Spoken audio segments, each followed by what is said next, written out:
आज सुनिए बृहस्पतिवार यानी गुरुवार व्रत की संपूर्ण कथा। पौराणिक कथा के अनुसार प्राचीन समय की बात है। भारतवर्ष में एक प्रतापी और दानी राजा राज्य करता था। वह नित्य गरीबों और ब्राह्मणों की सहायता करता था, परंतु ये बात उसकी रानी को अच्छी नहीं लगती थी।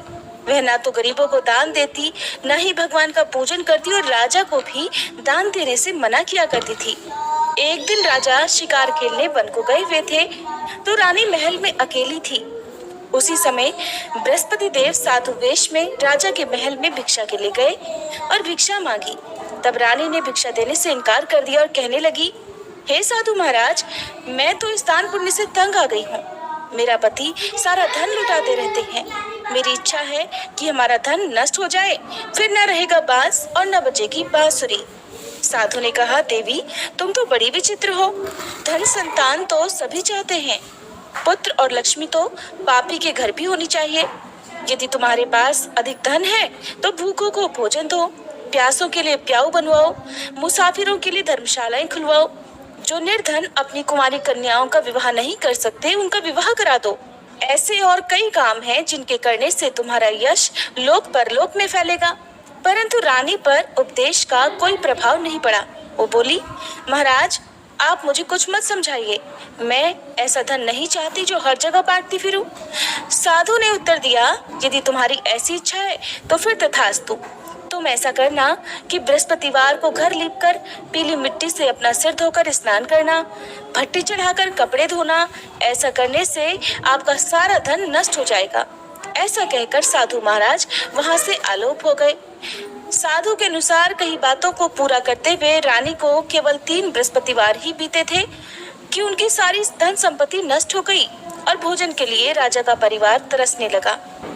तब एक दिन राजा ने रानी से कहा, हे रानी तुम यहीं पर रहो, मैं दूसरे देश को जाता हूँ, क्योंकि यहाँ पर सभी लोग मुझे जानते हैं, इसलिए मैं कोई छोटा काम नहीं कर सकता। ऐसा कहकर राजा परदेश चला गया। अब वहाँ वो जंगल से लकड़ियाँ काट कर लाता और शहर में बेचता। इस तरह वे अपना जीवन व्यतीत करने लगा। इधर राजा के परदेश जाते ही रानी और दासी दुखी रहने लगी।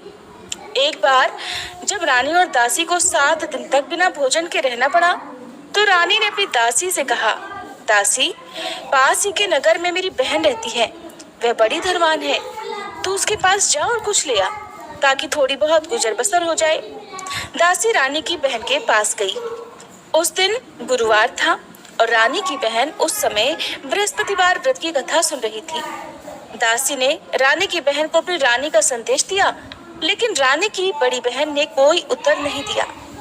जब दासी को रानी की बहन से कोई उत्तर नहीं मिला तो वह बहुत दुखी हुई और उसे क्रोध भी आया। तब दासी ने वापस आकर रानी को सारी बात बता दी। सुनकर रानी ने अपने भाग्य को खूब कोसा। उधर रानी की बहन ने सोचा कि मेरी बहन की दासी आई थी, परंतु मैं उससे नहीं बोली, इससे वो बहुत दुखी हुई होगी। कथा सुनकर और पूजन समाप्त करके वह अपनी बहन के घर आई और कहने लगी, हे बहन, मैं बृहस्पतिवार का व्रत कर रही थी, तुम्हारी दासी मेरे घर आई थी, परंतु जब तक कथा होती है तब तक ना तो उठते हैं ना ही बोलते हैं, इसलिए मैं नहीं बोली। कहो दासी क्यों गई थी? तब रानी बोली, बहन तुमसे क्या छुपाऊं, हमारे घर में खाने तक को अनाज नहीं था। ऐसा कहते कहते रानी की आंखें भर आईं। उसने दासी समेत पिछले 7 दिनों से भूखे रहने की बात अपनी बहन को विस्तार पूर्वक सुना दी। रानी की बहन बोली, देखो बहन, भगवान बृहस्पति देव सबकी मनोकामनाओं को पूर्ण करते हैं। देखो शायद तुम्हारे घर में अनाज रखा हो। पहले तो रानी को विश्वास नहीं हुआ, पर बहन के आग्रह करने पर उसने अपनी दासी को अंदर भेजा तो उसे सचमुच अनाज से भरा एक घड़ा मिल गया। ये देखकर दासी को बड़ी हैरानी हुई। दासी रानी से कहने लगी, हे रानी, जब हमको भोजन नहीं मिलता तो हम व्रत ही तो करते हैं, इसलिए क्यों ना इनसे व्रत और कथा की विधि पूछ ली जाए, ताकि हम भी व्रत रख सकें। तब रानी ने अपनी बहन से गुरुवार व्रत की पूजा विधि के बारे में पूछा। उसकी बहन ने बताया, बृहस्पतिवार के व्रत में चने की दाल और मुनक्का से विष्णु भगवान का केले की जड़ में पूजन करें तथा दीपक जलाएं, व्रत की कथा सुने और पीला ही भोजन करें, इससे बृहस्पति देव प्रसन्न होते हैं। व्रत और पूजन विधि बताकर रानी की बहन अपने घर को लौट गई। 7 दिन के बाद जब गुरुवार आया तो रानी और दासी ने व्रत रखा। घुड़साल में जाकर चना और गुड़ लेकर आई। फिर उसने केले की जड़ का पूजन किया तथा विष्णु भगवान की कथा की और आरती की। अब पीला भोजन कहाँ से आए, इस बात को लेकर दोनों बड़ी दुखी थी, क्योंकि उन्होंने व्रत रखा था। इसलिए बृहस्पति देव उनसे प्रसन्न थे और वे एक साधारण व्यक्ति का रूप धरकर 2 थालों में सुंदर पीला भोजन दासी को दे गए। भोजन पाकर दासी बहुत प्रसन्न हुई और फिर रानी के साथ मिलकर भोजन ग्रहण किया। उसके बाद से वे सभी गुरुवार को व्रत और पूजन करने लगी। बृहस्पति भगवान की कृपा से उनके पास फिर से धन संपत्ति आ गई, परंतु रानी फिर से पहले की तरह आलस्य करने लगी। ये देखकर दासी बोली, देखो रानी, तुम पहले भी इसी प्रकार आलस्य करती थी। तुम्हें धन रखने में कष्ट होता था, इस कारण सभी धन नष्ट हो गया। अब जब भगवान बृहस्पति की कृपा से हमें धन मिला है तो तुम्हें फिर से आलस्य होता है।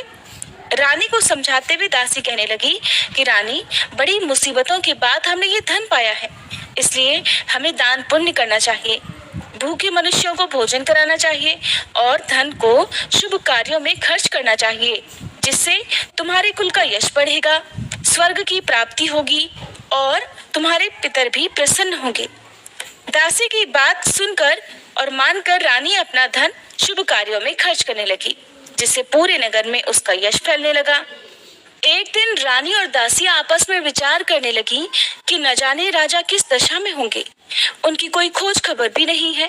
उन्होंने श्रद्धा पूर्वक बृहस्पति भगवान से प्रार्थना की कि राजा जहाँ कहीं भी हो शीघ्र वापस आ जाएं। उधर राजा परदेश में बहुत दुखी रहने लगा।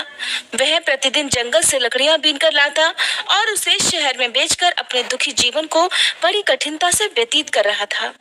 एक दिन दुखी होकर अपनी पुरानी बातों को याद करके वह राजा रोने लगा और उदास हो गया। उसी समय राजा के पास बृहस्पति देव साधु के वेश में आकर बोले, हे लकड़हारे, तुम इस सुनसान जंगल में किस चिंता में बैठे हो, मुझे बतलाओ। ये सुनकर राजा की आंखों में आंसू भर आए। साधु की वंदना कर राजा ने अपनी संपूर्ण कहानी सुना दी। महात्मा दयालु होते हैं।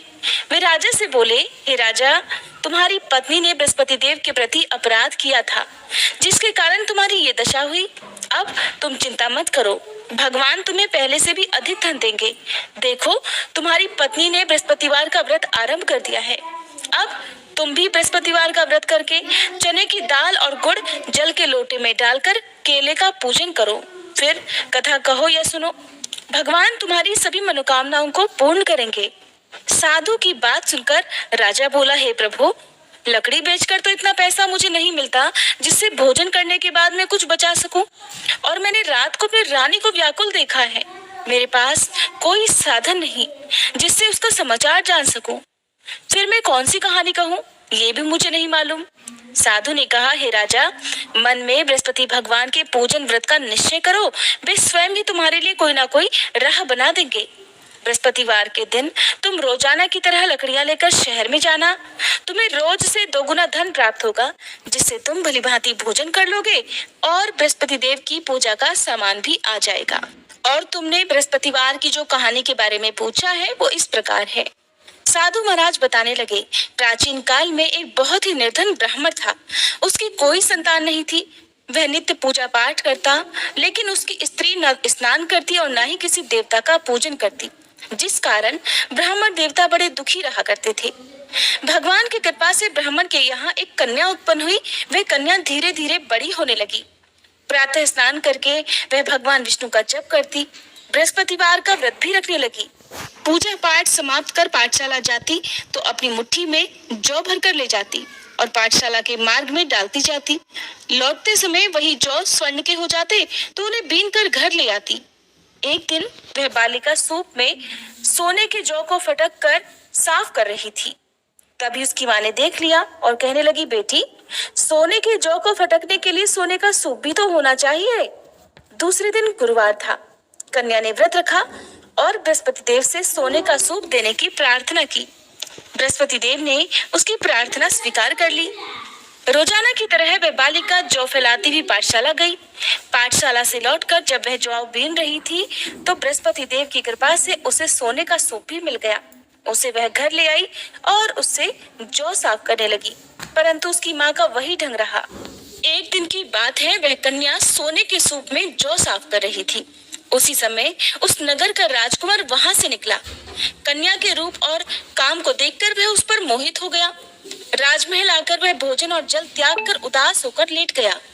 राजा को जब राजकुमार द्वारा अन्न जल त्यागने का समाचार मिला, तो अपने मंत्रियों के साथ वह अपने पुत्र के पास गया और कारण पूछा। राजकुमार ने राजा को उस लड़की के घर का पता भी बतला दिया। तब मंत्री उस लड़की के घर गया। मंत्री ने ब्राह्मण के सामने राजा की ओर से निवेदन किया। कुछ ही दिनों बाद ब्राह्मण की कन्या का विवाह राजकुमार के साथ संपन्न हो गया। उधर कन्या के घर से जाते ही ब्राह्मण देवता के घर में पहले की भांति गरीबी का निवास हो गया। फिर एक दिन दुखी होकर वह ब्राह्मण अपनी पुत्री से मिलने गया। बेटी ने पिता की अवस्था को देखा और अपनी माँ का हाल पूछा, तो ब्राह्मण ने सभी हाल कह सुनाया। तब कन्या ने बहुत सारा धन देकर अपने पिता को विदा कर दिया। लेकिन कुछ दिनों के बाद फिर वही हाल हुआ।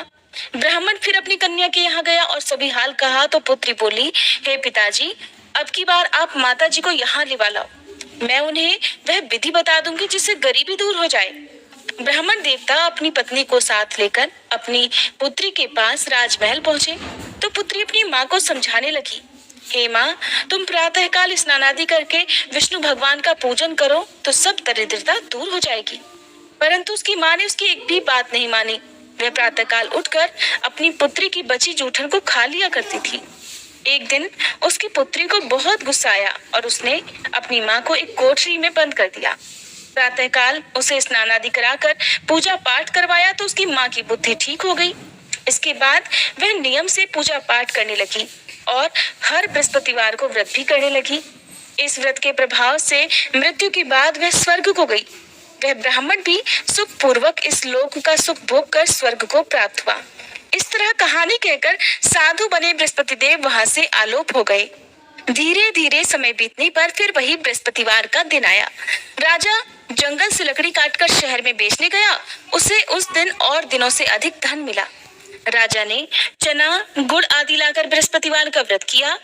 उस दिन से उसके सभी क्लेश दूर हुए। परंतु जब अगले गुरुवार का दिन आया तो वह बृहस्पतिवार का व्रत करना भूल गया। इसी कारण बृहस्पति भगवान नाराज हो गए। उस दिन उस नगर के राजा ने विशाल यज्ञ का आयोजन किया था तथा अपने समस्त राज्य में घोषणा करवा दी कि सभी मेरे यहाँ भोजन करने आए, किसी के घर चूल्हा ना जले। इस आज्ञा को जो न मानेगा उसको फांसी की सजा दी जाएगी।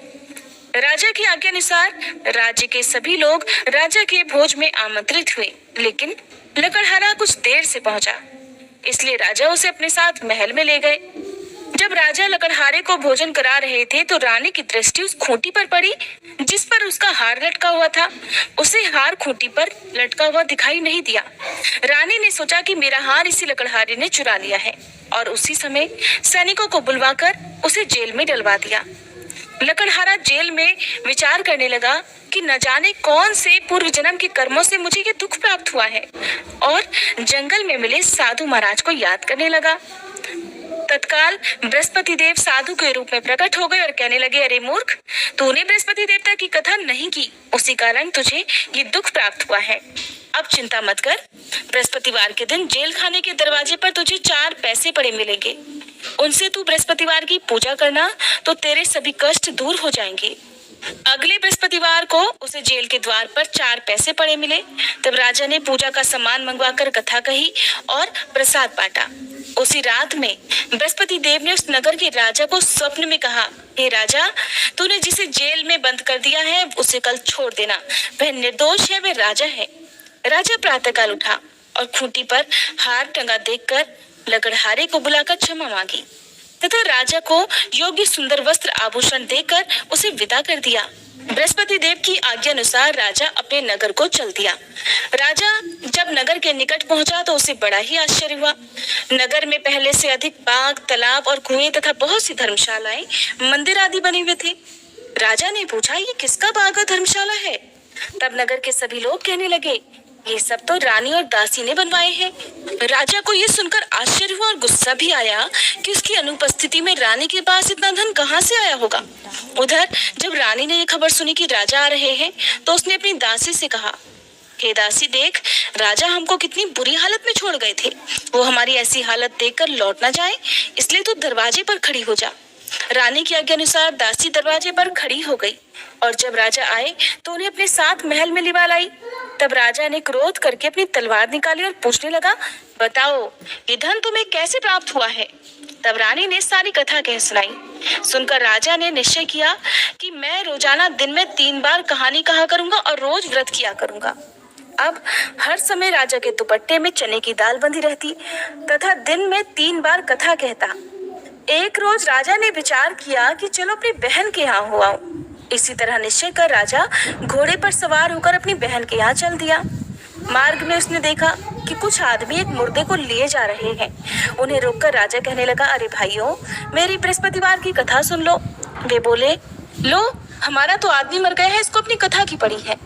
परंतु कुछ आदमी बोले, अच्छा कहो, हम तुम्हारी कथा भी सुनेंगे।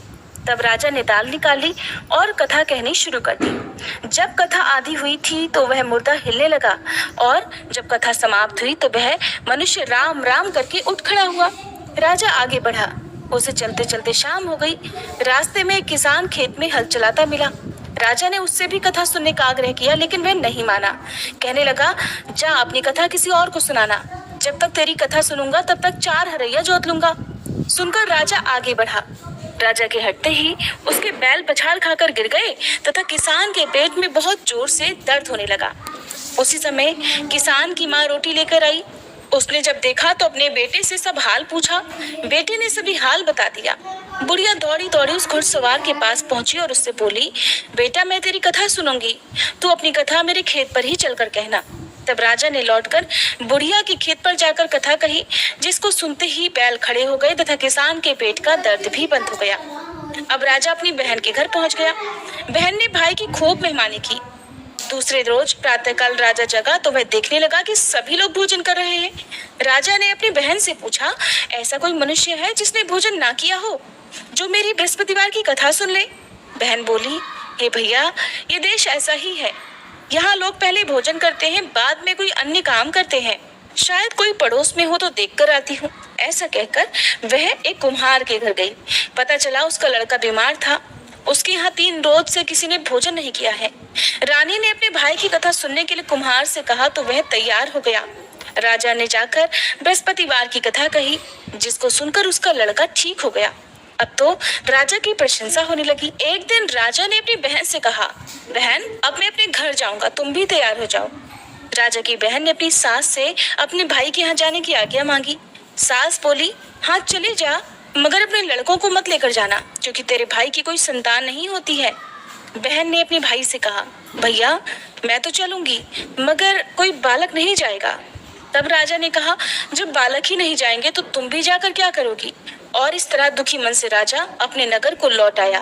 राजा ने अपनी रानी से सारी कथा बताई और बिना भोजन किए वह शैया पर लेट गया। रानी बोली, हे प्रभु, बृहस्पति देव ने हमें सब कुछ दिया है, वे हमें संतान अवश्य देंगे। उसी रात बृहस्पति देव ने राजा को स्वप्न में कहा, हे राजा उठ, सभी सोच त्याग दे, तेरी रानी गर्भवती है। राजा को ये जानकर बहुत खुशी हुई और ठीक 9वें महीने रानी के गर्भ से एक सुंदर पुत्र पैदा हुआ। तब राजा बोला, हे रानी, स्त्री बिना भोजन के रह सकती है, परंतु बिना कहे नहीं रह सकती। जब मेरी बहन आई तो तुम उससे कुछ मत कहना।